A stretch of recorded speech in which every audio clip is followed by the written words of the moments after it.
Hello and welcome to the table, Baldurs Gate, DND, and Warhammer friends from both the fantasy and Total War communities. Have a seat, grab your favorite drink, and settle in for a unique modded character build and subclass of the Rogue. Today we're going through all 12 levels of the Bloodletter class. Huge credits to the mod author, 72 Division, for putting the time and effort in creating this mod, and also for providing a lot of different benefits to the Rogue class, and especially making this combat effective. But specifically, we will be basing this character off of one of the newest characters added in Total War Warhammer from the Araby mod from the OVN Lost Factions team, Fatindira. She is one of the faction leaders of Araby with a focus on damage over time through bleed effects, and this is a character build that will reward that patience on the battlefield.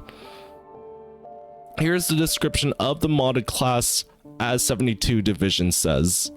Introducing the Bloodletter, a subclass mod for Baldurs Gate 3 designed to enhance the combat prowess of rogues. The Bloodletter, a surgical maestro and adept infiltrator, is a specialized subclass of the Rogue class. Navigating the battlefield with precision, the Bloodletter wields anatomical knowledge to inflict and exploit wounds, seamlessly incorporating surgical skills to leave adversaries bleeding in the wake of their lethal mastery. This subclass provides a conditional extra attack, amplifying the rogue's offensive capabilities. Harness the power of blood surfaces strategically to gain an edge in battle. Specialized in inflicting bleeding effects, the Bloodletter excels in combat against bleeding creatures, offering a tactical experience for players seeking a heightened rogue gameplay. Now, as from the description of the mod author, it's pretty much explanatory in and of itself that the abilities and also features of the class will be focused on providing damage over time and also utilizing them to give you that upper hand. I like how the mod author, which the features will get into more detail later on in the specific level ups, they pretty much are combat effective like the mod author said, but at the same time they keep with the rogues underhanded sneaky vibe and also the theming too. Now, for those new to the channel, one of my main focuses for videos is creating unique Baldurs Gate 3 characters, utilizing mods both for enhancement and roleplay, specifically giving you different types of replayability. Now, if that's something you're really into, I would love to hear your personal favorite character builds in the comments below, and let's get a discussion going on characters that you would build this class around. If you would multi-class this with base game classes or modded classes or other different character build requests. And yes, I know some of the returning viewers are looking forward to some multi-class videos I have in store. I do really want to showcase those, but at the same time, this is one of those newer classes that I really want to give credit to this mod author for, and also this will probably be one of the base classes that we'll use in some of our multi-class builds. And also, side note, I do have more videos of narrative-driven Total War Warhammer campaigns of modded and non-modded factions. The newest modded faction we'll be using is, of course, one of the Araby factions as well, and thus this build is kind of like a preview to what's to be expected in that video. So if you love talking shop about character builds or epic story-driven war campaigns, consider hitting the like, subscribe, and bell icon notifications for unique adventures like that. Now, when it comes to character builds, I do mainly stick with choices in abilities, spells, and equipment that suit characters thematically, or keeping in line with what the mod author intended for the class to be played as. But also, regardless of whichever camp you fall into, whether it's min-max leveling or just simply role-playing your favorite characters, just as long as you yourself are having fun with the build, that's all that matters. Before we get into specific characters of the character build, we definitely should have a quick lore overview of who Fatindira is, and for those interested in her backstory, And yes, for the Warhammer lore aficionados out there, please let me know in the comments if I miss any important details on Araby, or if I'm skipping over things too. There's not too much lore and history on Araby and Warhammer. It's kind of like obscure information and not really covered in some of the army books. But like I said, I know there are lore aficionados and the hardcore Warhammer fans in my audience, so please do provide me with more information in the comments, especially if you think that kind of information would tie really well into this character build. So from what the OVN Lost Faction team has described Fatindira as, is she is the faction leader of the Aswad Scythian people of Araby. Her in-game model is that of a hooded woman utilizing a bow and sword, giving her capability in both ranged and close quarters combat. But for this build, I do want to lean more into close range fighting, and well, also I feel like that would be what the mod author is intending. Now, for Total War Warhammer, she does have a game mechanic called Fatindira's Allegiance. When playing the Aswad Scythians, the player must decide Fatindira's Allegiance and side with either the Tomb King god Tutankhamun or the people of Araby. Both sides offer unique rewards for your faction, from campaign buffs to powerful Royal Djinn or Tomb King construct units. Your allegiance shifts by constructing certain buildings, winning battles, and other deeds. Now, without further delay, let's get into the first level of the build. At starting level, for roleplay purposes, it may seem boring that we're choosing human, but we're using a human variant mod that provides us 3 different race passives that we can choose to build our character around. For the first one, I'm going to be using Fast Hands, which gives us an additional bonus action, and by having an additional bonus action, it provides a lot of action economy. Like I was saying in my previous video as well, action economy can really be a make or break when it comes to combat too, especially on the higher difficulties. We'll also be picking up an uncanny dodge, using our lightning quick reflexes protecting ourselves, and only taking half the usual damage too.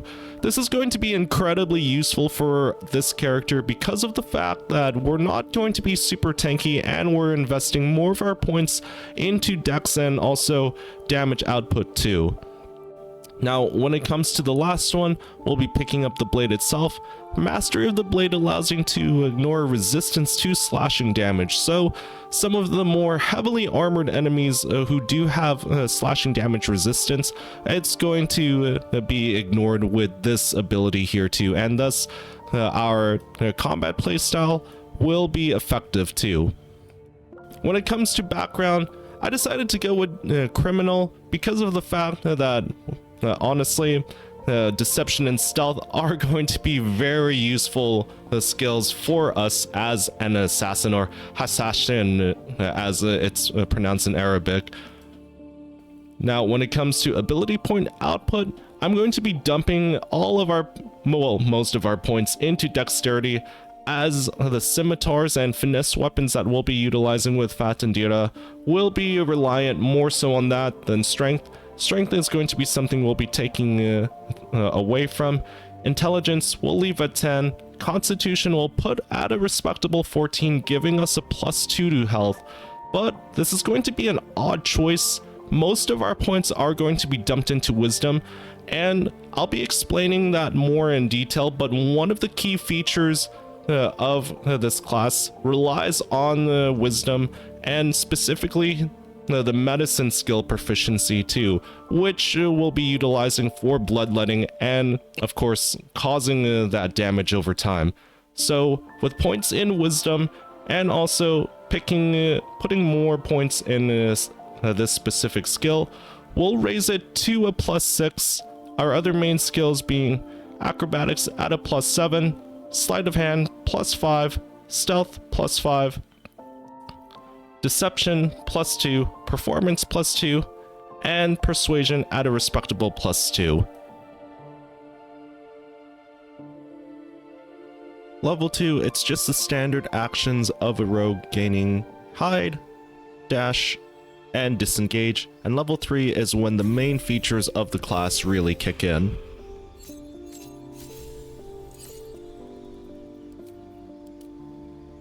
With Bloodletter, there's a focus on anatomical and surgical knowledge, excelling in causing and exploiting bleeding effects and utilizing blood surfaces.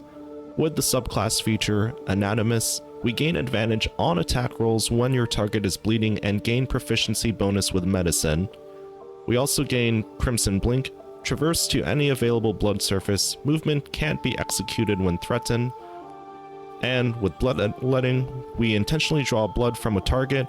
If the target is hostile, it will inflict bleed, otherwise purges the target from disease, poison, paralysis, or blindness. So this is really versatile here for such a simple bonus action too, being able to help our allies out, but with this playstyle we're gonna use it more offensively and really just act like the true desert assassin that we are. Crimson Blink, it's pretty similar to the teleportation bat mechanic from my previous class videos, but there is a limitation on the movement speed for balance purposes.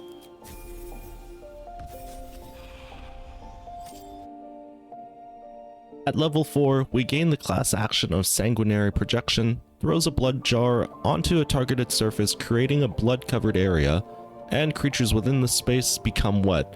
This is also going to be permanent, plus also allows us to actually teleport to that new area too with the Blood Blink ability. Now, for the feat, I would personally pick Ability Improvement. This is where we really pay off the fact that we min-maxed a lot of things too. So we're going to put 1 point into Dexterity, giving us an overall of +4, and Wisdom at a respectable +3 too. Wisdom is going to be really important for us just because of the fact that, like I mentioned before too, our bloodletting abilities, I shouldn't call them spells, but more so abilities, are reliant on wisdom modifiers. At level 4, we gain Uncanny Dodge to half the amount of damage done to us, giving us slightly tanking potential, and Cunning Strike. When we deal sneak attack damage, you can forego one of the damage dice to withdraw or attempt to disarm, poison, or trip the target. This is also a modded Cunning Strike, I should add, which I'll leave the link below in the pinned comment. Now, the specific class action, well, it could really be a bonus action, Exsanguinating Strike. Following a successful sneak attack, you seamlessly transition into a melee strike, potentially causing bleed, and dealing 5 necrotic damage. So, both conditions, necrotic damage, just overall solid extra damage output, and also bleed effect over time, really gives this class a lot of high damage potential. Now, as for more actions, Autopsy Undead, this is specifically for targeting undead creatures. Selecting a target undead, execute a precise dissection that deals 3 to 18 force damage. This is considered a sneak attack. But also what's really good too is we don't even need to technically even be sneaking too. It does cost a blood essence.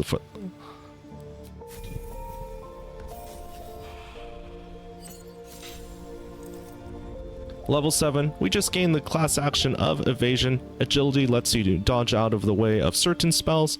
When a spell or effect would deal half damage on a successful Dex saving throw, it deals no damage if you succeed and only half if you fail. A lot of people really don't see the, I guess, not necessarily tanking potential, but also the ability to really just mitigate damage when it comes to playing a rogue in this game. At level 8, the feat I would personally choose here would be Weapon Master, but specifically so we can gain proficiency using scimitars to fit the thematic roleplay of this class too. I'll put a point into Dexterity, and yes, it is 19 and odd, but we'll round it out with an additional feat that we'll pick up later on too. We also gain the action of Martial Weapon Proficiency, adding our proficiency bonus to specifically attack rolls to hit with martial weapons. this is really going to be pretty strong for us too. And also, I am using a modded version of Weapon Master, which, yes, I will leave the modded feats in the comment below, like with my other mods too, but it basically just adds proficiency with, well, pretty much the entire weapon assortment in BG3. At level 9, we gain the action of Death Pronouncement, dealing 60 to 110 psychic damage, which is insanely wild at this level too. Declares the impending demise of a wounded target with less than 25% health. So yes, it is situational. It is a little bit expensive too with 2 blood essence, but very much entirely worth it with that psychic damage output.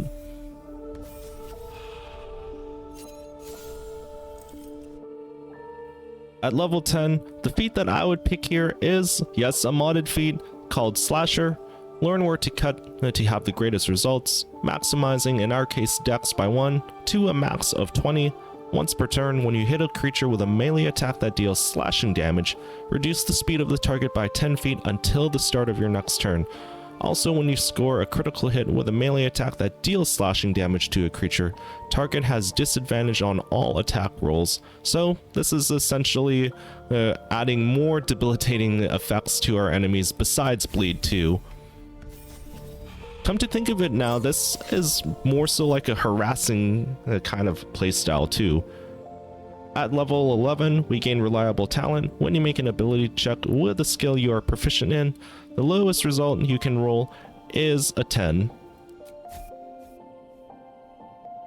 Now, at level 12, you can go with ability improvement for your last feat, putting both of your points into Wisdom, giving you now a +4 instead of a +3. Or if you want to make things a little bit more unique too, you could pick Gift of the Gem Dragon. Yes, sorry, that was just a little hiccup on my end there.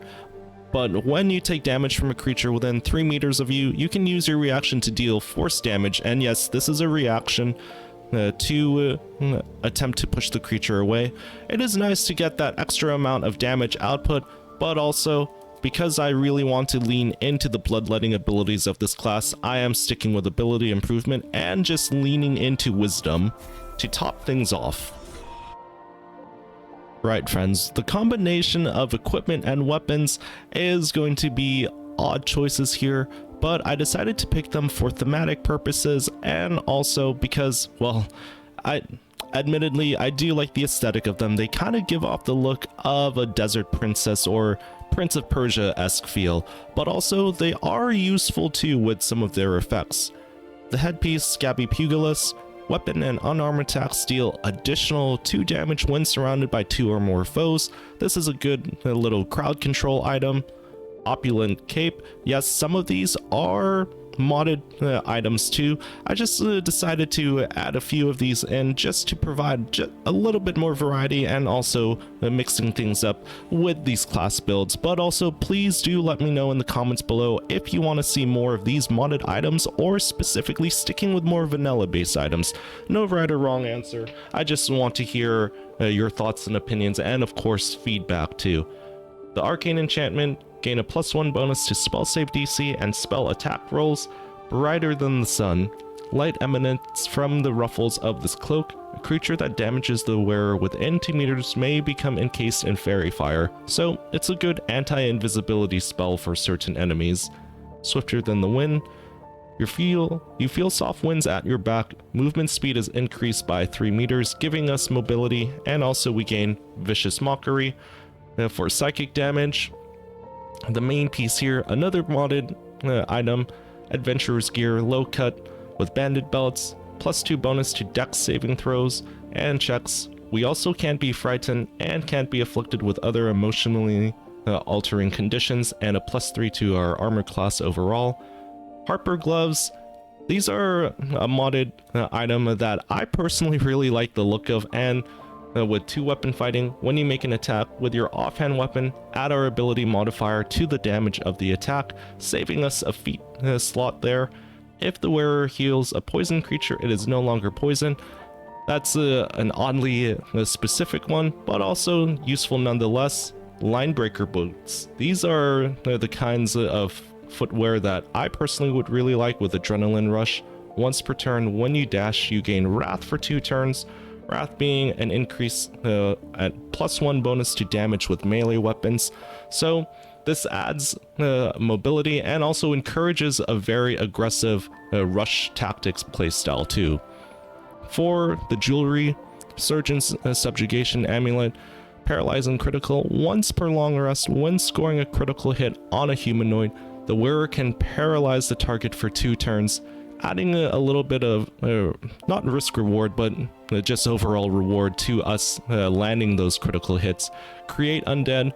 Now this is an odd choice too, but I decided to make this thematic because of the fact that Fatindira in Total War Warhammer has access to Tomb King allies too, so being able to have an undead servant fight by our side or essentially just act as a little pawn for us, that's very thematic and roleplay-esque for her. Killer's Sweetheart, Executioner, when we kill a creature, your next attack roll will be a critical hit. This will also pair incredibly well with Surgeon's Subjugation Amulet, landing us a critical hit on the next enemy and also being able to paralyze them too. Once spent, this effect refreshes after a long rest.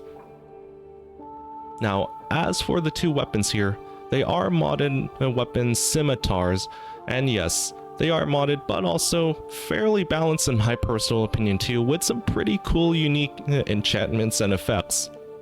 Death provides Blight, which is a level 4 necromancy spell, dealing 8 to 64 necrotic damage. Plant enemies will also take maximum damage from the spell and have disadvantage on saving throws against it. We also gain darkness, well, with the darkness scimitar. Create a dark shroud that heavily obscures and blinds creatures within. Really just adds to our sneaky roguelike nature and also semi-aggressive playstyle too. Creatures cannot make ranged attacks into or out of it for 10 turns. Alright friends, that has been my class showcase of the Bloodletter and also my character build for Fatindira, the Desert Wind Assassin. Let me know, both D&D and Warhammer friends, if you like the concept of this build or if there are things that you would personally change in terms of metagaming or also playing more into the roleplay of Fatindira as a character. And also for the new viewers and old viewers who have made it this far into the video, thank you so much for taking the time to check out this build video. Be sure to see some of my other previous videos too for the newer viewers if you have not seen them before as well. Just especially, and yes, I sound biased, the Spellcaster-esque videos too. But also for the new viewers, if you want to see more videos like this, covering class builds or also more lore videos on D&D, Baldurs Gate, and Warhammer Fantasy, also a little bit of Elder Scrolls too, I'd love to have you consider hitting the like, subscribe, and bell icon notifications, and I'll save you a seat at the table for those adventures. Take care and farewell.